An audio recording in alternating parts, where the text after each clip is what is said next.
Hi ho! Hey, it's Gazbot coming at you with day 93 of 100 Days of Making Comics. I have gotten up, had my breakfast, responded to social media, got back to my emails, done all that stuff. I'm gonna go to the bathroom and then sit down and work on some comics. But first, cue the music!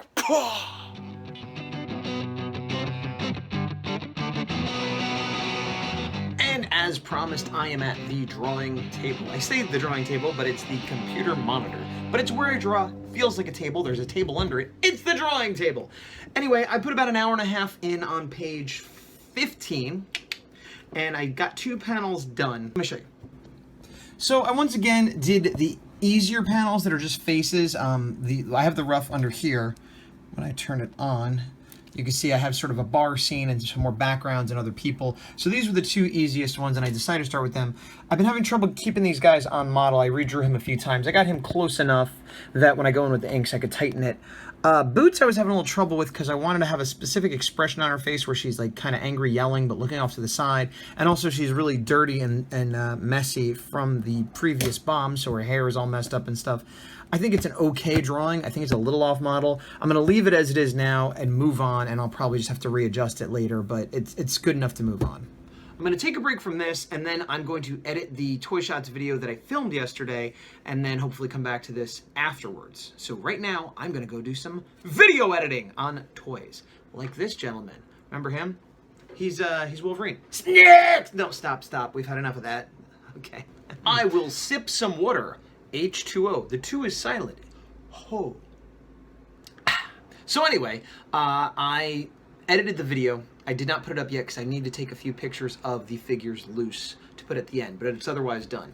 I've gotten back to work on the horror. I started working on the first panel of the page I just showed you, with the bar background, etc. And there are 2 of the crew kids there, and I called one of them by name, and I realized I really need to figure out the names of these characters because I have a character sheet right here of all the different crew kids. So there's a definitive look and number of them in the crew. And I had a few random names floating around. The only one that I really remember is Flipper.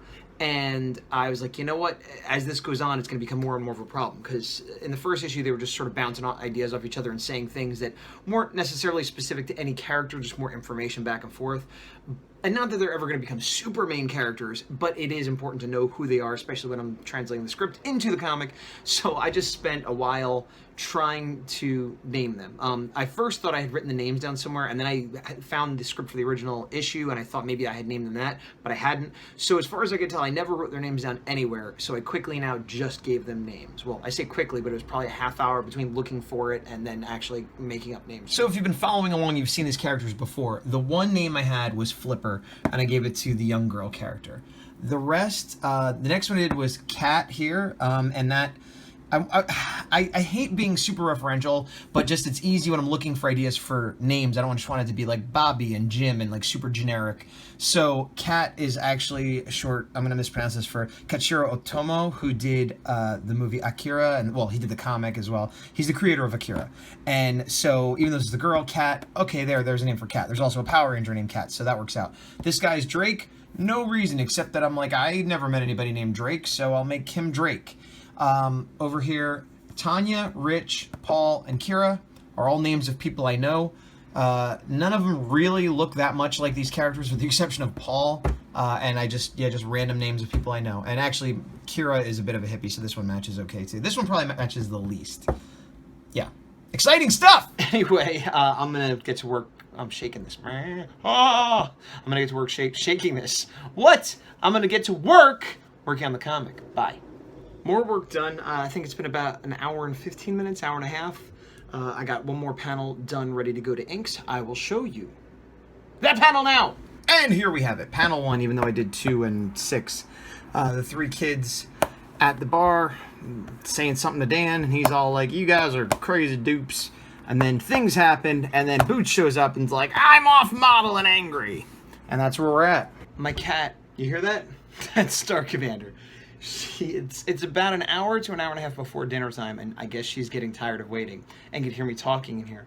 So she's trying the door handle there, and then there's another door. If I turn and go slowly so you don't get sick, there's a hallway back there where that mirror is that leads to the bathroom, and she's trying that door as well. Now this door, the first one by me, could push in, so she could potentially get it. That one back there she'd have to open and pull out, which is completely impossible without thumbs. But it's funny because I hear like clink, clink, clink, click, clink, clink, thump, thump. You know, so she's persistent. I got to give her credit, and I once again, I dread and look forward to the day when she could figure out how to open doors, because I'll be very proud of her and terrified of how often she will scare me with that trick. Well, it's a little after 5. Q has to stop. She's watching a friend's cat after work, so she's going to be getting home a tad later than usual. I'm going for a walk. I haven't got enough exercise lately. I've kind of de facto got some exercise by doing shows and things like that, but just, you know, some good old-fashioned walking exercise, like a Mike Emertz style kind of situation. Well, he jogs. I'm just going to walk. But I have a bad knee. I don't know if he does, but even if I didn't, I probably wouldn't jog. So there's that. I took out some trash and recycling and checked the mail, so I got a few chores ticked off there as well. It definitely seems these days when I try to focus harder on getting more work on the horror done, other things suffer. It's one of those things. I need more hours in the day, or life on the planet. Less sleep, maybe. That's usually the answer, is less sleep. Anyway, I'm gonna go for a walk. I'm also gonna call my father, because I last called my mother, and they both live far. So I'm gonna call him. Magic of telephone. Magic of telephone. Look at this. Mike Emertz must have been building this diorama. All right, it's been 45, 50 minutes or so. I'm heading back inside, maybe do a little bit of work, maybe start dinner. I gotta check in with Q and see what's happening. All right, Q's on her way home. I do need to start making dinner. I got about a half hour more drawing done working on panel 4, but I'll show you that later because hopefully I'll work on it some more. Yo, what's up, cat? Good point. I don't typically get Parmesan cheese. We're having pasta. I don't typically get Parmesan cheese, but the last couple times I'm trying to switch it up and do more than just normal pasta and use some cheese sauce, whatever. So I've been getting just some basic, you know, store brand Parmesan cheese. This is the 3rd or 4th one I've gotten that I now have to throw out because apparently you need to keep these refrigerated. I keep them refrigerated, take it out, we use them, and then I put them away. Here, with the salt and stuff. Then I open it up and go, oh, right, it's garbage now because it ferments or it does something that'll make us puke and diarrhea. So there goes this. Can't use it tonight, and I'll buy another one. Good, me, idiot. It's probably too dark, but if you could make it out, there is a big, heavy box from Amazon there. Which is the cat food I ordered, so they don't have to go to the food store all the time because I thought I was smart. Well, actually, Q is smart, and I thought I was smart to listen to her. There's that dog that hates everyone. Anyway, I am off to Target, even though I've been there twice this week already, 3 times excessive in a week, even for me. However, we ran out of toilet paper this morning. I did not know that when I was there yesterday, otherwise I certainly would have got some.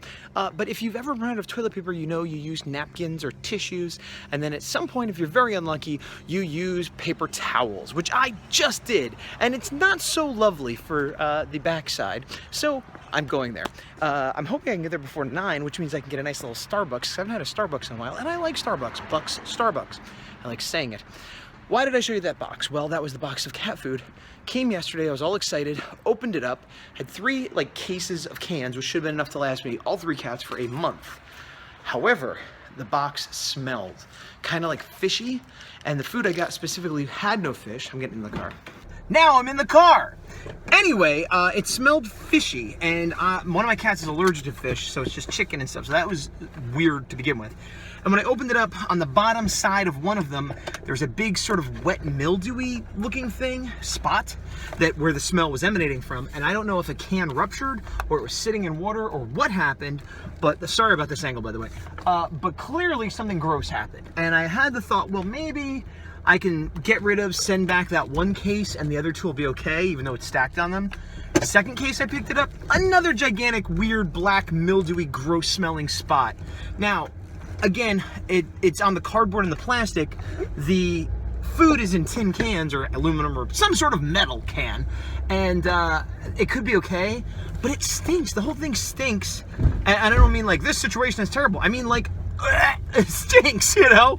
And so I'm just gonna return all of them. So I put them outside because of the smell, and so I don't forget that I need to contact Amazon and get a thing so I can ship them back. And now I'm wondering if I even want to do this mail order cat food because it was supposed to save me money and time. Well, it's still saving me money, but it's already costing me time. And I went online and read reviews of this service, which I hadn't thought to do before because I'm just ordering cat food. Like, how can they get it wrong? and it's the brand I normally get, so I wasn't worried about that either. But as it turns out, several people did complain and had complained similarly to me that a can was opened or a can was expired or just, well, they weren't all the same. There were several complaints that weren't the same as mine, but there were several about it being gross or ruptured in some way or spilled out. So I guess I will get a refund and try one more time. But if the next batch doesn't come perfect, I guess I'm done with this little experiment, which is a bummer because I was looking forward to the convenience and ease of at your door cat food. Anyway, I'm gonna start not talking to you for a minute. Okay, bye. Hey, it's 12:30, technically still the same day. I don't consider the day changing until I go to sleep and wake up the next day, even for only an hour. I just finished the Luke Cage series. Give it a thumbs up. I liked it at least as much as the first season of Daredevil. I think Jessica Jones is still my favorite overall, but I think it's like Jessica Jones, season 1 of Daredevil tied with Luke Cage, and then season 2 of Daredevil. They're all very good though, so these are matters of degrees. Anyway, I think I'm going to, what time is it? Yeah, I'm going to try to do a little bit more work, maybe get that panel done that I was working on before calling, just cats everywhere, maybe finish that panel before I call it a day on the horror and then edit this and put it up. I will not have my toy video up yet because it did not take those pictures I wanted to throw at the end. Perhaps I'll do that tomorrow. Here's another thing. I forgot today was Thursday. All day I've been thinking it was Wednesday. Now, why does that matter? It doesn't really, because I don't have a regular schedule, but this weekend is Alternative Press Expo, APE, which I will be exhibiting at downtown San Jose. I exhibited there last year, and I actually did a series of like, hey, how to convention at a con. I'll put a link below in case you want to see that, but that's very in detail of like preparing and everything. I'll probably do another video this time, but it'll be part of the 100 days, so it'll be a lot smaller, simpler. It'll be a lot more like, here I am, here's what's going on, and less of the nuts and bolts step by step. Last year, I did not do very well. I did not have my comic out at the time, and I have more prints that seem to sell better, but I'm curious to see how it goes, because APE in general has kind of gone downhill, but I've also heard people say that every other year is good, and this and that, so I booked it at the end of the last show, figuring out how to have my comic out, and this is like one of the main shows to push an independent comic out. It's the Alternative Press Expo. It's one of like 3 or 4 shows that I'm aware of anyway that are specifically for independent comics as opposed to anything else. So theoretically it should do well there, although we'll see. I do have the standee, which is nice, and if the booth is like it was last year, I'll have plenty of room to put it up, and if people want to take a picture with it, they could come back, as opposed to when it was the toy show, it was a little bit cramped. That wasn't really possible. So, my point was that I kept thinking tomorrow was Thursday. Tomorrow's Friday, so I quick looked, oh, I could go in and set up during the day. Do I need to borrow the car? For those that don't know, my wife and I share one car, so if I need the car during the day when she goes to work, I need to borrow it and whatever. So they're not doing a Friday setup, which is unusual. Most shows, especially if they're more than a one-day show, will let you set up the night before so that you make sure everything's good and you're not getting there crazy early and stuff.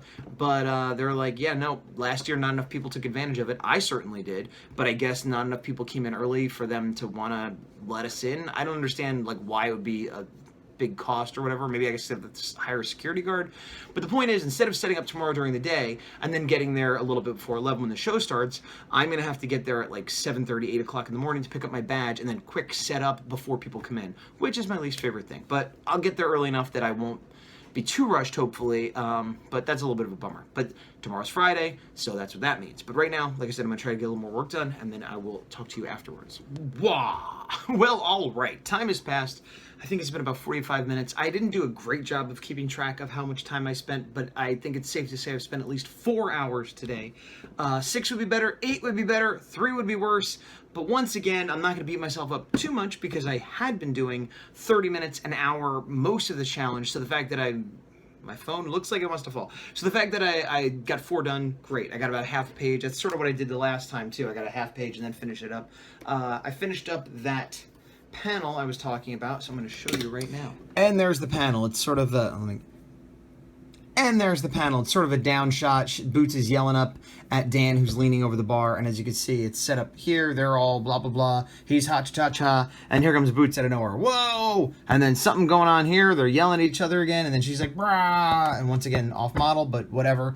So tomorrow, I got these 4 panels to work on. I don't know if I'll get them all done tomorrow, but that would be lovely if I got at least that done tomorrow. You can see how my bar has suddenly raised way up, where before I was lucky to get a panel done a day. That's what happens when you put time in, kiddos. There you have it. I had been going on the other day about some of the other people doing the 100-day challenge or other art challenges in our little group. And when I say our little group, I don't mean that to sound like a clique or not inclusive. Anybody could join it. There's the 100's Facebook page that you can ask to join. But really all you have to do is do the challenge and you're part of the group. These are just people that I'm aware of. And it does seem to be, if there is a inclination from those of us doing it this way, that if you don't have daily updates ideally, but at least weekly updates on a YouTube channel or something, you tend not to get noticed as much. And that's not because you're not doing a good job, that's not because you're not official or whatever, but it just, you know, most of us that do it will watch videos while we're working and we see each other post videos in the thing. A few people throughout the ages have done like blog posts every day, and honestly, I don't read blogs. You know, I haven't had the time to check them out. So, you know, usually I'll kind of go, oh good, they're doing it, and give them a thumbs up, and then kind of never follow up unless they're posting things. So if you do want to do it, all you have to do is do it. But if you want to be noticed, post about it. Even if you're not doing videos, at least, you know, kind of hype yourself a little. Whatever, I'm getting off on a side tangent. The point is, I mentioned a few, left a few out. Here's two suggestions. One, Mike Emertz, who I did mention, did a video just recently that he called just the 100 shoutouts. I just watched it. I'm a little behind in his, but I skipped ahead for that one. And he did a good job of highlighting most of the people currently doing the challenge. And he did it with much better production value than I have. There were sound effects and cutaways and stuff, in addition to his own progress on his 100-day run. So I advise you check that out. I'll put a link below. Also, I'm probably going to mispronounce the name, so I apologize. Dalibor from T3G Media. That's a tongue twister. T3G Media? There you go. Which is a YouTube channel and other websites and things you can check out. They are doing a 100-day challenge. It's not a comic making thing. I've watched some of their videos. He's an interesting guy. It's worth checking out, but it's sort of a tech media website company. It's hard for me to describe. I'm very not into that scene. I understood half of what he was talking about, but basically he's taking the 100 days and trying to improve his media thing. I am doing it. See, this is why I didn't mention it. Good. But, you know, in his explanation video, for example, he talks about, you know, and he's going to the gym and bettering himself and doing a lot of things a lot of us comic book artists are doing, but he mentions, like, a bunch of stuff that he's working on. The main focus seems to be this technology website with a little bit of geekiness mixed in. He goes to car shows and does a bunch of other stuff. Honestly, like I said, he seems like a nice guy. The videos are well made. Not really my thing. I'm not a car guy. I'm not a tech guy. So a lot of it I was just like whoosh, right over my head. But if you enjoy those things, I recommend you checking it out. And I do applaud him and his team. That seems sarcastic. I didn't mean it to be. I applaud him and his team. This is a weird video. Anybody doing the 100 days. You know, you could do 100 days of doing yoga, whatever. It's a challenge. You better yourself. So congrats to that. Well, I can't say congrats because it's not done, but congrats on taking up the challenge. And there's your shout out, a crappy, badly worded shout out. Feel free to clarify in the comments a better pitch than what I've done. Clearly, I am not somebody that's going to be advertising for you. Anyway, with that horrible cluster awkward of an ending, I'm going to end today. Today, however, for me, wow, we're getting really close. Today is 93. Day 93, that is. And if today is day 93, you know what that means. That's funny. Thank you for saving us, Mr. Roboto. Domo. That's right. We have 7 days left. And it's me, Samurai Axe, coming from the shaved future. And now you die, Domo.